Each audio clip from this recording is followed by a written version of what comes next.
বিশ্ব নবীর পিয়ারা হোসেন শহীদ হলেন কারবালাতে। কলেমা দরুদ পড়ো মুমিন গণে, হোসেন আলীর জানাজাতে।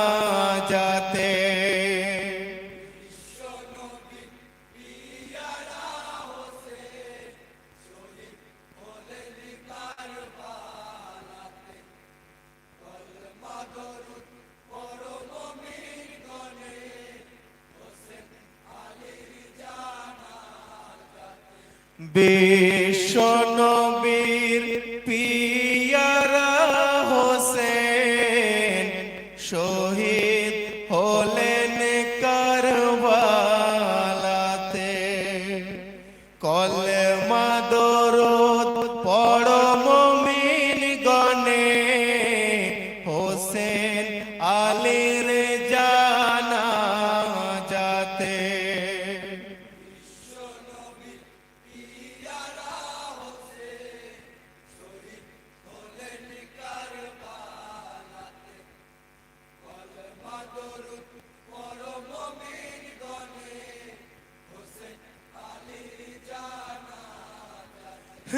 আল্লাহর হুকুমে জিবরিল আসিলেন কারবালাতে।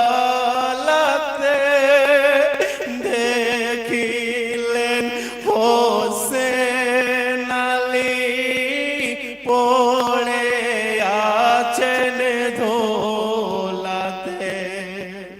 ধরে সার নাই মাথা, কাঁদেন খোদার ফেরেশতা।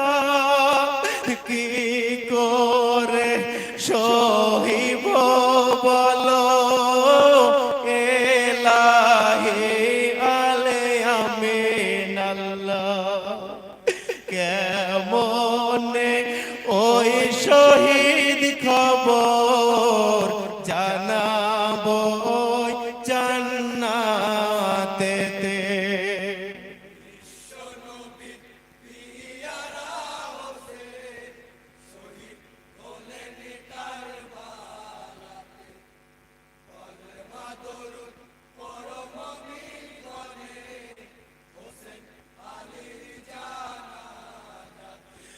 খবর পেয়ে জান্নাতে কাঁদেন নবী মোস্তফা।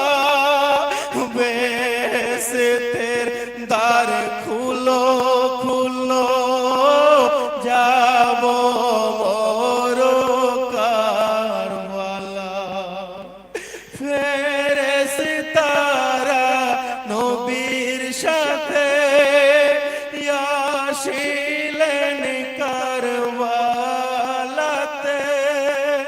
পীর পয়গম্বর আউলিয়া হোসেনের জিয়ারতে। মাথা বিহীন পড়ে হোসেন দেখিলেন সকলেতে।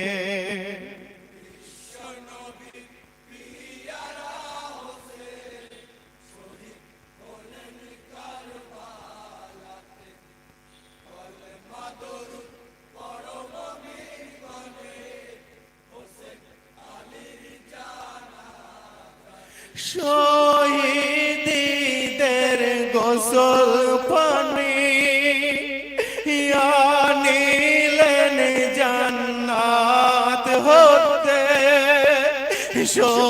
শহীদদের গোসল দিলেন মখলুকাতের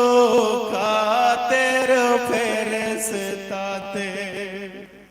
হোসেনকে গোসল দিলেন হযরত আলী মোর্তুজা। জান্নাত মাটি কাফন পড়ালেন দিনের নবী মুস্তাফা আতর গোলাপ ছিটাইলেন শহীদদের পাক বদনেতে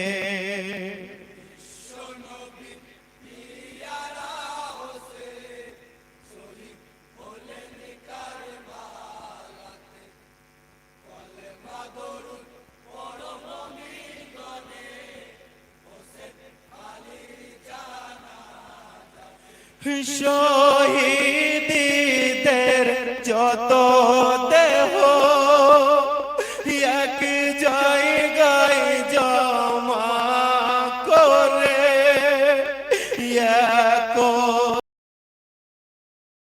তো হলো সবে কারবালার পরে নবী করিম সাল্লাল্লাহু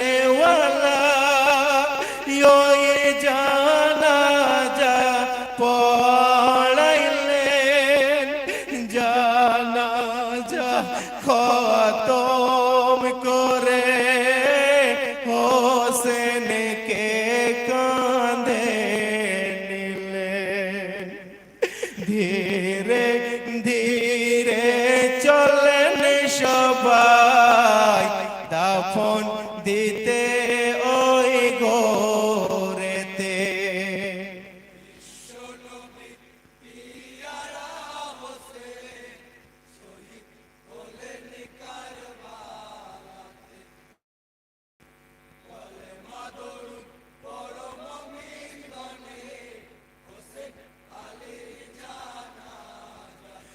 চল্লিশ কদম করে খতম গোরের কাছে আসিলেন হযরত আলী নিজের হাতে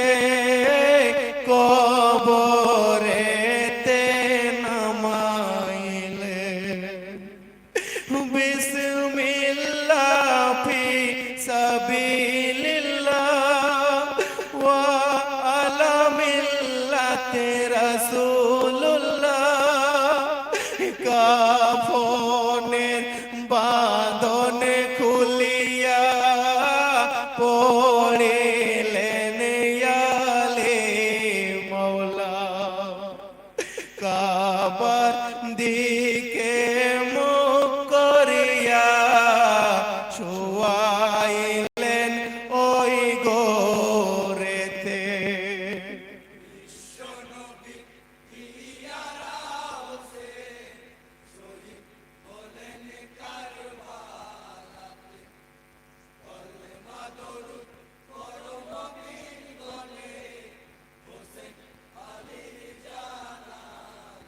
হযরত আলী উঠে এলেন কোলের মানিকের গোর হতে তারপরেতে ঢেকে দিলেন কাষ্ঠ আর ওই মাটিতে মিনহা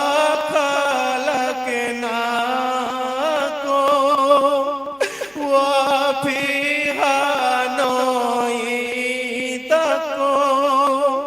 ومنها نخرجكم